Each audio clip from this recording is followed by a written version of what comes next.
عالم کی فضیلت عابد پر ایسی ہے جیسے 14ویں رات کے چاند کو سارے ستاروں پر فضیلت ہے۔ بلا شبہ انبیاء علیہ السلام کے وارث ہیں، اور انبیاء علیہ السلام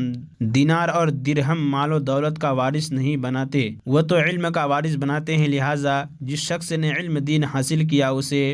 اس میراث میں سے بھرپور حصہ لیا۔ حضرت ابو بکر رضی اللہ عنہ فرماتے ہیں کہ میں نے رسول اللہ صلی اللہ علیہ وسلم کو ارشاد فرماتے ہوئے سنا، تم یا تو عالم بنو یا طالب علم بنو یا علم توجہ سے سننے والے بنو یا علم اور علم والوں سے محبت کرنے والے بنو، ان چاروں کے علاوہ پانچویں قسم کے مت بنو ورنہ ہلاک ہو جاؤ گے۔ پانچویں قسم یہ ہے کہ تم علم اور علم والوں سے بغض رکھو۔ حضرت ابن مسعود رضی اللہ عنہ فرماتے ہیں کہ میں نے رسول اللہ صلی اللہ علیہ وسلم کو ارشاد فرماتے ہوئے سنا، حسد دو شخصوں کے علاوہ کسی پر جائز نہیں، یعنی اگر حسد کرنا کسی پر جائز ہوتا تو وہ دو شخص ایسے تھے کہ ان پر جائز ہوتا، ایک وہ شخص جس کو اللہ تعالیٰ نے مال دیا ہو اور وہ اسے اللہ تعالیٰ کی رضا والے کاموں میں خرچ کرتا ہو، دوسرے وہ جس کو اللہ تعالیٰ نے علم عطا فرمایا ہو اور وہ اس کے مطابق فیصلے کرتا ہو اور اسے دوسروں کو سکھاتا ہو۔ حضرت ابو موسیٰ رضی اللہ عنہ روایت کرتے ہیں کہ رسول اللہ صلی اللہ علیہ وسلم نے ارشاد فرمایا، میں اشعار قوم کے رفقا سفر کے قرآن مجید پڑھنے کی آواز کو پہچان لیتا ہوں، جبکہ وہ اپنے کاموں سے واپس آ کر رات کو اپنی قیام گاہوں میں قرآن شریف پڑھتے ہیں، اور رات کو اس کے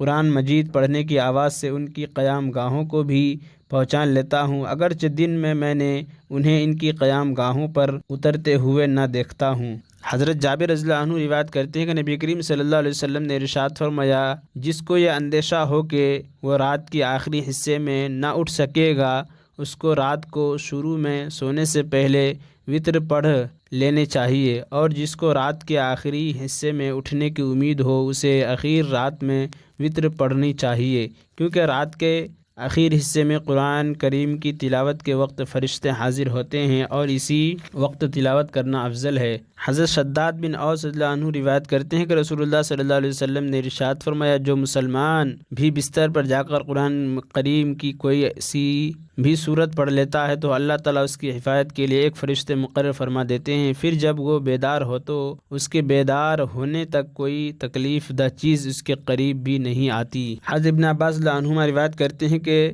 ایک مرتبہ جبرائیل علیہ السلام نبی کریم صلی اللہ علیہ وسلم کے پاس بیٹھے ہوئے تھے، اتنے میں آسمان سے کچھ کھڑکا سنائی دیا، انہوں نے سر اٹھایا اور کہا، یہ آسمان کا ایک دروازہ کھلا ہے جو آج سے پہلے کبھی نہیں کھلا تھا، اس سے ایک شخص اترا ہے، یہ فرشتہ آج سے پہلے کبھی زمین پر نہیں آیا تھا۔ اس فرشتے نے حاضر خدمت ہو کر سلام کیا اور عرض کیا، خوشخبری ہو، آپ کو دو نور دیے گئے ہیں جو آپ سے پہلے کسی نبی کو نہیں دیے گئے تھے، ایک سورہ فاتحہ، دوسرے سورہ بقرہ کی آخری دو آیات، آپ ان میں سے جو جملہ بھی پڑھیں گے وہ آپ کو ملے گا، یعنی اگر تعریفی جملہ ہے تو تعریف کرنے کا ثواب ملے گا، اور اگر دعا کا جملہ ہے تو دعا کی ثواب ملے گا۔ حضرت ابو ہریرہ روایت کرتے ہیں کہ رسول اللہ صلی اللہ علیہ وسلم نے ارشاد فرمایا، جب تم میں سے کوئی سورہ فاتحہ کے آخر میں آمین کہتا ہے تو اسی وقت فرشتے آسمان میں آمین کہتے ہیں، اگر اس شخص کی آمین فرشتوں کی آمین سے کے ساتھ مل جاتی ہے تو اس کے پچھلے تمام گناہ معاف ہو جاتے ہیں۔